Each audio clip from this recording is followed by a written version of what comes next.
You feel it, don't you? That pressure, like something inside you was never meant to stay small. Like a fire caged beneath your ribs. They told you to be kind, to be calm, to behave. But they never told you the truth. They never told you that what you suppress becomes your shadow. Nietzsche saw it all coming. A culture of safety, of sameness, of mediocrity. He wrote of the last man, a creature who no longer strives, who chooses comfort over greatness, who asks not, "How can I overcome?" but "How can I be left alone?" The last man survives, but he does not live. Nietzsche's will to power isn't domination, it's self-overcoming.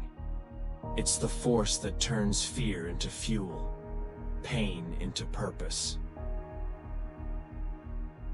Society told you power is evil, that your ambition is pride, that to be good, you must be tame. But here's the truth. Every system of control begins by redefining strength as sin.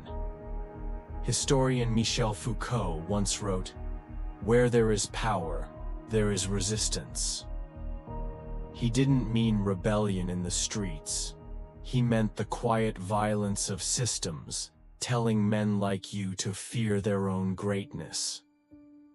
They've built cathedrals around weakness, called it virtue, and they told you to worship your own shrinking.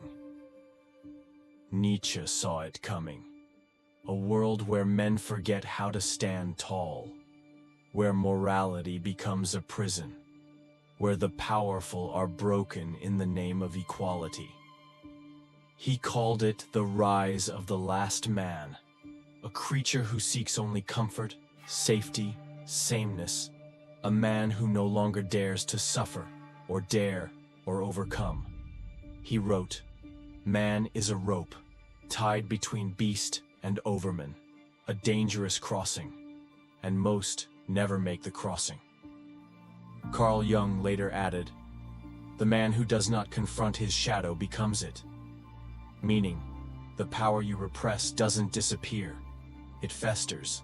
It turns against you, in anxiety, in rage, in addiction, in shame.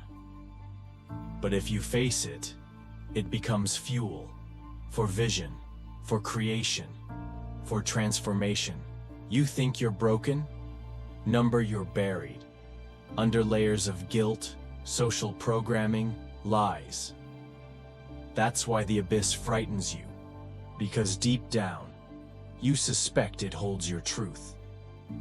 Philosopher Heraclitus once said, "Character is fate," and Nietzsche would agree.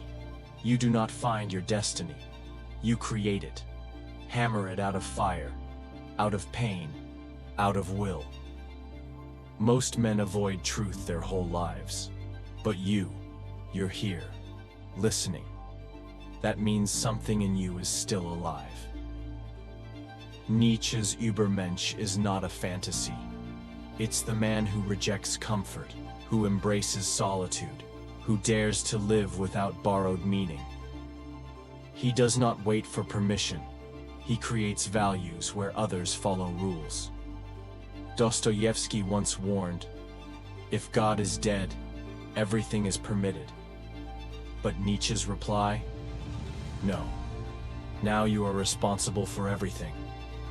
No gods to blame, no herd to hide in, just you and the mountain in front of you. To rise, something must die.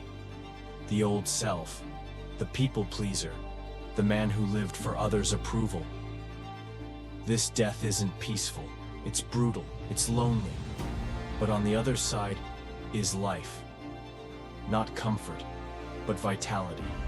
Fire in your chest, clarity in your mind, and purpose in your stride. So now I ask you, will you choose silence, or will you speak with action? Will you shrink back into the herd, Or will you awaken the dark will within you? The will to power is not about controlling others. It's about becoming the man you were afraid to admit you could be. This world will not hand you meaning, but if you stare into the abyss long enough, you'll find it staring back, asking who you really are.